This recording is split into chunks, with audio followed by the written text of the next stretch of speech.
दोस्तों आज मैं आप लोगों को मेरी कहानी सुनाता हूँ। यार एक साधारण बच्चा बड़ा होकर क्या बनना चाहेगा? डॉक्टर, कलेक्टर या जो ज्यादा ही ठरकी होगा वो मुट्ठल बनना चाहेगा। लेकिन मेरे को एक्टिंग का कीड़ा काटा था, इसीलिए मैं बड़ा होकर एक्टर बनना चाहता था। क्योंकि मेरे पिताजी पहले से ही प्रोड्यूसर थे तो मेरे को ज्यादा दिक्कत हुई नहीं बॉलीवुड में आने से। मेरे को बचपन से ही गाड़ी चलाने का बहुत शौक था। वो अलग बात है कभी कभी फुटपाथ पे भी गाड़ी चलाने के अलावा मुझे शिकार करने का भी शौक था। मैं बचपन से ही बहुत गुस्से वाला बड़वा था। मैं अपने क्लासमेट की किसी बात से गुस्सा होकर उनका टिफिन खा जाया करता था। क्योंकि मेरा बाप बहुत पैसे वाला है इसलिए प्रिंसिपल भी मुझे पनिशमेंट नहीं देता था। मैं कहीं पर भी अपनी शर्ट उतार देता था अपने सिक्स पैक दिखाने के लिए, क्योंकि इससे मुझे कोई फर्क नहीं पड़ता था कि लोग मुझे चूतिया समझते थे या गांडू। अगर मैं कोई गलती कर देता हूँ तो उसे छुपाने के लिए अच्छे काम करना शुरू कर देता हूँ। जैसे अगर मेरा क्लास के मॉनिटर के साथ झगड़ा हो गया तो मैं अपनी अच्छी इमेज बनाने के लिए बाकी क्लासमेट को कह देता था कि तुम चाहे मेरी मारो लेकिन बाहर जाके ये मत कहना, ताकि उन्हें लगे कि दल्लू कितना अच्छा और कितना शरीफ लौंडा है। ऐसा नहीं है कि मेरे गर्लफ्रेंड नहीं थी, गर्लफ्रेंड भी थी लेकिन अब नहीं है। अभी मैं नल्ला ही हूँ और शायद जिंदगी भर नल्ला ही रहूंगा। तो दोस्तों ये थी मेरी कहानी लोड़ा जुबानी।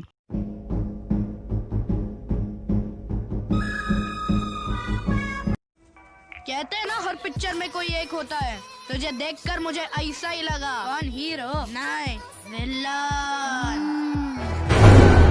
स्वागत तो करो हमारा। कीड़े की औलादा तेरी कमी थी यार। दोस्तों स्वागत है आपका हमारे YouTube चैनल बकचोद विलन पर। तो आओ यार शुरू करते हैं बिना किसी बकलंडी पने के। तो कैसे हैं आप लोग? जैसे भी हैं आप लोग कृपया घर पर रहे और सुरक्षित रहे। बाहर सड़कों पर और फुटपाथ पर ना घूमे क्योंकि कोरोना और टाइगर दोनों जिंदा है। समझ रहे हो? समझ रहे हो आप?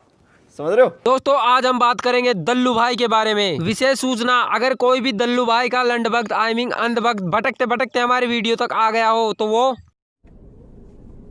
निकल लौड़े, पहली फुर्सत में निकल।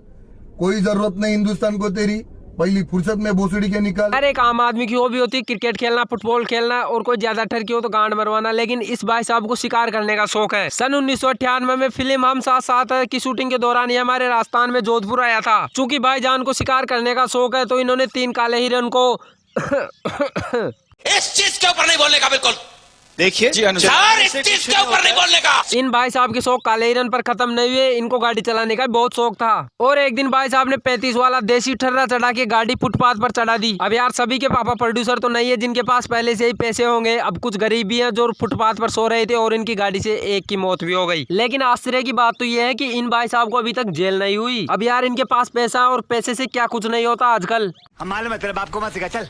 और एक हम है जो बिना हेलमेट के गाड़ी चला दे तो चालान, और किसी का गाड़ी ठोक दी तो सीधा अंदर। और एक हमारे भाईजान है जो सड़कों पर कम और फुटपाथ पर ज्यादा गाड़ी चलाते हैं लेकिन फिर भी इनका कोई कुछ नहीं करता। मारो, हमको जिंदा मत छोड़ो सालो। हम कोई मंदिर का घंटा है कि कोई भी आके बजा जाता है। और ये देखे दल्लू भाई के लंड भक्त आई मीन अंध भक्तों की भी कमी नहीं है। कहां से आते हैं ये? इनके पास ना रहने को घर है, ना रोजगार है, ना पैसा है। और हाँ दल्लू भाई बिग बॉस नाम से एक चुदाव शो भी चलाते हैं। मारे डालोगे क्या बेंचोद? जिसमें चूतियाओं की एंट्री होती है। ये शो 120 दिनों तक का होता है। इन 120 दिनों में केवल लड़ाई झगड़े और चूतियापाई देखने को मिलेगा, इसके अलावा कुछ नहीं मिलेगा। जैसा कि मैंने बताया कि इनके लंड भक्तों की कमी नहीं है, तभी तो इनकी हर कोई चुदाव फिल्में भी 200-250 करोड़ रुपए यूं ही कमा जाती हैं। जिन फिल्मों में ये अखंड रंडवा आदमी अपनी पोती की बराबर की लड़कियों के साथ रोमांस करता नजर आएगा और फिजिक्स की भी अच्छी खासी गांड मारते हुए दिखेंगे, जिनमें ट्यूबलाइट, रेस 3, टाइगर जिंदा है, प्रेम रतन लंड पायो आदि मूवियाँ शामिल है।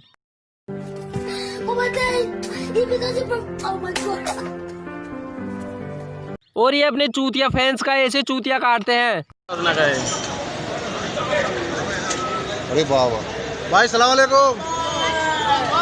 बुरा लगता है भाई, आप लोग भी जानते हो।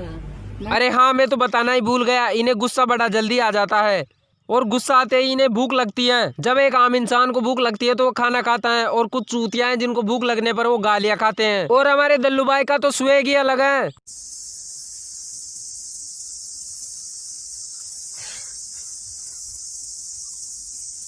ये घोड़ा सोच रहा है ये बहनचोद लोड़ा मेरा खाना क्यों खा रहा है। गुजर एलेक्सा ये बताओ दल्लू भैया को जब ज्यादा गुस्सा आता है तो ये क्या करते हैं? जी ये अखंड रंडवा आदमी लोगों के करियर खाता है, जैसे विवेक ओबरॉय। अब उनकी मूवी दल्लू भाई के कारण नहीं आती है। ये नहीं कहूंगा कि